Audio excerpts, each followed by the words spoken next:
Hey guys, Indy here with Ultimate Tool Reviews. One question I get asked once in a while from people that ask me, hey, what tool should I buy? Or what line should I buy? What brand should I buy? Should I go 12 volt, 18 volts? Is oftentimes after they buy a tool or two, they say, hey, how many batteries should I own? Which is a pretty common question. You might even ask yourself that too if you're buying into a new power tool line. And it's something I've thought about as well too. I've got tons of batteries. It's just a small portion of the batteries that I own. I'm always buying kits with batteries in them. One thing that I never do though is buy just batteries alone because you can pretty much always get a good deal in batteries when you buy them in kits. Which also raises the question is if you buy one or two kits, you might have between 2 to 4 batteries. Should you keep buying more tools to keep getting more batteries? That's a fantastic question. But it depends on what you're doing with those tools. So for example, here, like the Metabo, I've only got a handful of Metabo batteries. I think I have one more Metabo battery as well too. And I mostly use my Metabo tools for basically the recip saw that I use for on this channel, just doing some testing and comparisons. I also got 2 of the 3s that came with that hammer drill and impact kit that I bought. Now, I mostly use my Metabo stuff as kind of like my around the house toolkit, really for me. I don't really they don't have an extensive line enough for me to use it on a job site, but it's enough for me to use around the house, and I like using those tools. Now, when it comes to Makita, I've probably got, I think, almost 30 Makita batteries now. They offer a lot of great deals on the kits, and I'm constantly buying their tools. But at the same time, I also use all the Makita outdoor tools. So I've got the lawnmower, I've got the blower, I've got the string trimmer, I've got the chainsaw, and those tools can burn through a lot of batteries. Now my yard isn't very big, I've got maybe less than a quarter an acre. I can do my entire yard in about an hour and I'm done. Now in that hour time frame, I'm gonna burn between 6 and 10 Makita batteries. And I'm in Florida, so things get really hot down here as well too. For example, if I use the chainsaw, oftentimes with the chainsaw, I can maybe get probably half a battery burned before that battery is starting to overheat. And that chainsaw is going to tell me, hey, these batteries are too hot to use, swap them out, give me some new ones. And if you use a chainsaw pretty heavily, I'm not saying you're cutting giant stuff, but if you're constantly limbing, constantly have that on that chainsaw, I would say to use the Makita 36 volt chainsaw, you're going to want to have at least 8 to 10 batteries on hand with 2 to 3 dual chargers to keep that chainsaw working non-stop.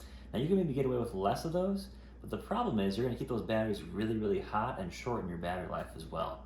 So you want to be careful whenever you're using power tools and you're using a ton of batteries in one tool. Yeah, you can handle it, but make sure you have enough batteries to cycle through and let some batteries cool down before you use that battery again. So if I'm doing, say, a job where I got to use a chainsaw for an hour or two, I'm going to bring at least 16 to 20 batteries with me. That'll get me through everything I need to cut, as well as keeping the batteries. If I run them down just 50%, I can also swap them out at that point too, and be able to keep batteries. You can always keep a battery that's cool in that chainsaw as well. Other tools like reciprocating saws. I'm doing something with a recip saw at a client's house. I'm going to bring at least 6 to 10 batteries. Of course, that tool is not as heavy as a chainsaw, but I'm still going to burn through a lot of batteries really quickly, and those batteries are going to get generally pretty hot as well too. Now, something also unique too is, should you go for smaller or larger batteries? That's a great question. From watching other reviewers with saying things like the Milwaukee chainsaws, and in my personal experience with the dewalt chainsaws, when you go up to the higher amp hour batteries, you're not necessarily going to get a longer runtime, because if you're using that chainsaw really, really heavy, you're just going to overheat that battery pretty quick as well too. So you might overheat this battery and it might be at about 60% battery life left. You got to pull that battery out, swap another one in, and you can probably use it again in a few minutes once it cools down. So you are going to get longer run time, but at the same time, you're probably better off having 2 5s, which is going to be cheaper than buying 1 8.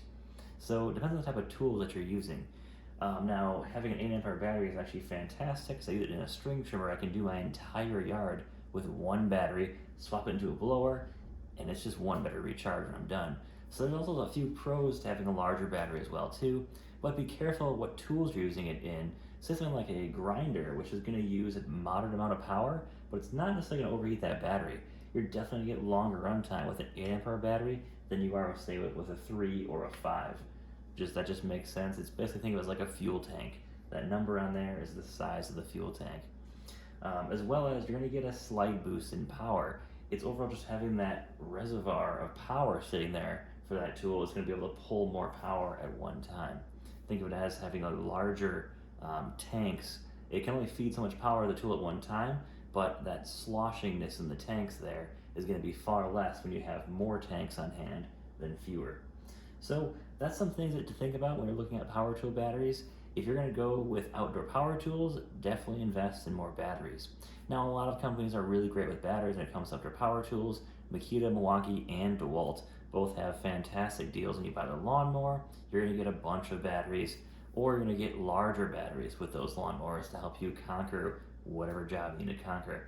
So I would say if you're looking at going outdoor power tools for one of the brands you have, stick with all one brand. That way you can concentrate on getting more batteries for those tools, and you can keep running your tools longer. Now, of course, when you look at batteries, there are, of course, so many options to choose from. When you go 12 volts, you go 20 volts, you go 18 volt. You've got, of course, some of the multi-volt stuff too. It can also get a little confusing when you add in stuff like multi-volt in there as well too. It's one of those things where you got to kind of just balance out what you're using your tools for. You can find these batteries actually pretty cheap. If you look on eBay, maybe some pawn shops as well too, if you're not necessarily focused on just buying the new. So there's plenty of deals out there. The only thing I would recommend, in my opinion, to never do is buy batteries alone. You're pretty much just going to pay the absolute premium for batteries. If you look at some of the deals, Makita, for example, is having a deal right now where you can buy their 36 volt saw. It's going to come with 2 5-amp batteries. It's got a dual charger, and then you get a free either recip or a multi-tool of your choice for $250. 2 5s, I believe, are around $150 by themselves. So basically for $100 more, you're getting that 36 volt saw, a dual charger, and a free tool, which is just a fantastic value. Both dewalt and Milwaukee do the exact same things. So whether or not you need the tool, you can always resell the tool. Many pawn shops will buy them off you. You can do Facebook Marketplace, eBay, or just keep the tool as well too. Always nice to have a backup tool. So just be aware that having extra tools like that will allow you to buy more batteries and just keep yourself running longer. Now, of course, if you're on the job site, you're running out in a truck, I'm sure you're well aware of the pros of having far more batteries, just because you never know what's going to happen.